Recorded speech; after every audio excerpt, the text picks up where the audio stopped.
गोबिंद सिंह नौवे सिख गुरु, गुरु तेग बहादुर और माता गुजरी के इकलौते पुत्र थे। उनका जन्म 22 दिसंबर 1666 को पटना, बिहार में हुआ था। जब उनके पिता बंगाल और असम का दौरा कर रहे थे, उनका जन्म नाम गोविंद दास राय था और तख्त श्री पटना हरिमंदिर साहिब नामक एक मंदिर उस घर की जगह को चिन्हित करता है जहां उनका जन्म हुआ था और उन्होंने अपने जीवन के पहले 4 साल बिताए थे। 1670 में उनका परिवार पंजाब लौट आया और मार्च 1672 में वे उत्तर भारत के हिमालय की तलहटी में चक नानकी चले गए, जिसे शिवालिक रेंज कहा जाता है, जहां उन्हें स्कूली शिक्षा मिली थी।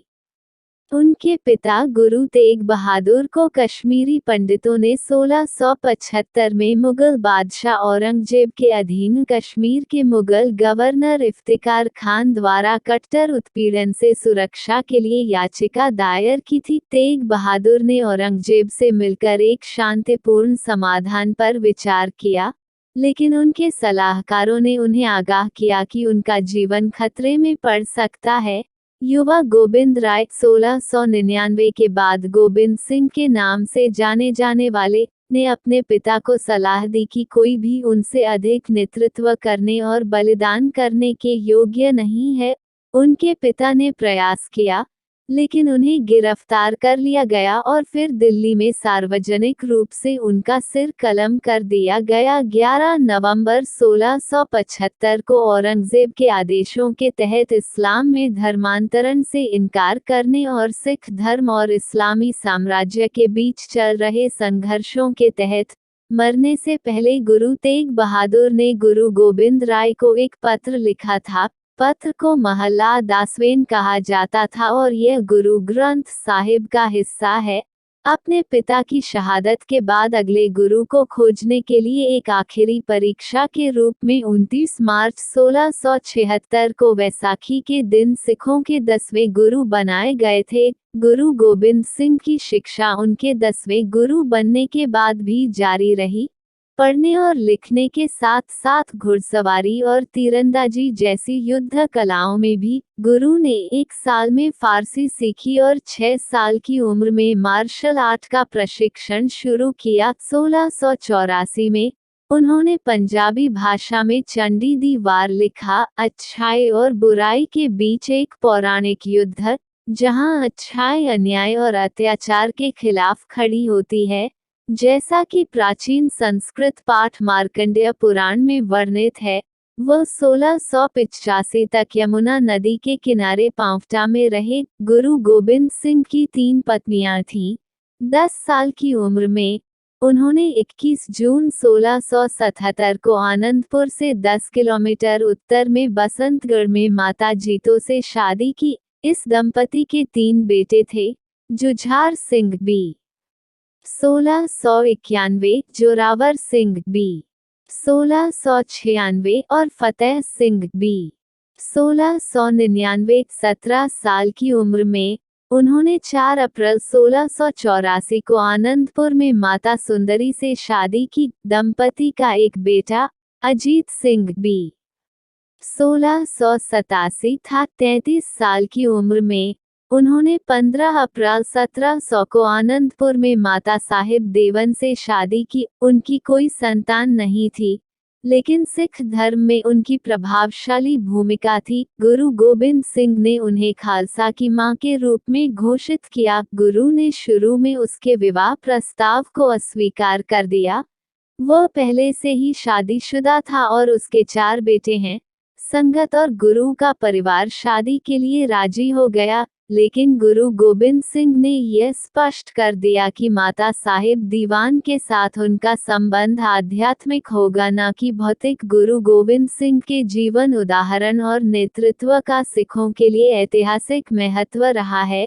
उन्होंने खालसा शाब्दिक रूप से शुद्ध लोग को संस्थागत रूप दिया, जिन्होंने उनकी मृत्यु के लंबे समय बाद तक सिखों की रक्षा करने में महत्वपूर्ण भूमिका निभाई।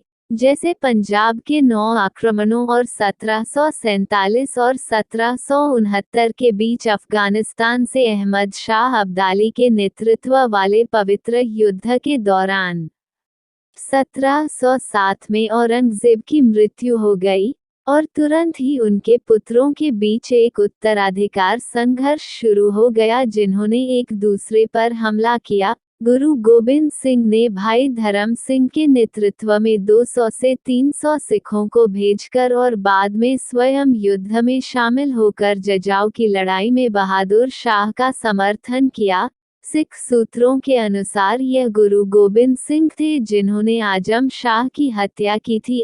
आधिकारिक उत्तराधिकारी बहादुर शाह ने गुरु गोबिंद सिंह को अपनी सेना के साथ सुलह के लिए भारत के दक्कन क्षेत्र में व्यक्तिगत रूप से मिलने के लिए आमंत्रित किया। गुरु गोबिंद सिंह ने अपने पूर्व गढ़ आनंदपुर को वापस पाने की आशा की और लगभग 1 वर्ष तक शाही शिविर के करीब रहे। अपनी भूमि की बहाली के लिए उनकी अपील निष्प्रभावी हो गई।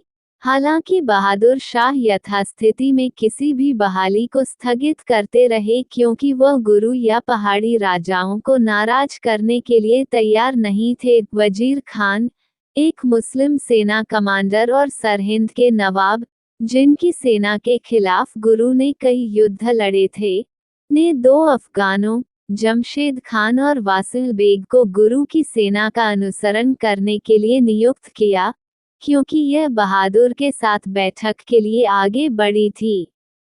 शाह और फिर गुरु की हत्या दोनों ने गुप्त रूप से गुरु का पीछा किया, जिनकी सेना भारत के दक्कन क्षेत्र में थी, और शिविर में प्रवेश किया जब सिख महीनों से गोदावरी नदी के पास तैनात थे। उन्होंने गुरु तक पहुंच प्राप्त की और जमशेद खान ने नांदेड़ में उन्हें 2 बार चाकू मारा, जिससे वह गंभीर रूप से घायल हो गए। कुछ विद्वानों का कहना है कि गुरु गोबिंद सिंह को मारने वाला हत्यारा वजीर खान द्वारा नहीं भेजा गया हो सकता है, बल्कि मुगल सेना द्वारा भेजा गया था जो पास में रह रही थी। 18वीं शताब्दी के प्रारंभिक लेखक सेनापति के श्री गुरु शोभा के अनुसार गुरु के घातक घाव उनके दिल के नीचे एक थे। गुरु ने वापस लड़ाई की और हत्यारे को मार डाला, जबकि हत्यारे के साथी को सिख गार्ड ने मार डाला क्योंकि उसने भागने की कोशिश की थी। कुछ दिनों बाद 7 अक्टूबर 1708 को गुरु की उनके घावों से मृत्यु हो गई। उनकी मृत्यु ने मुगलों के साथ सिखों के एक लंबे और कड़वे युद्ध को हवा दे दी। 1768 में लिखे गए केसर सिंह चिब्बर द्वारा बसावलीनामा के अनुसार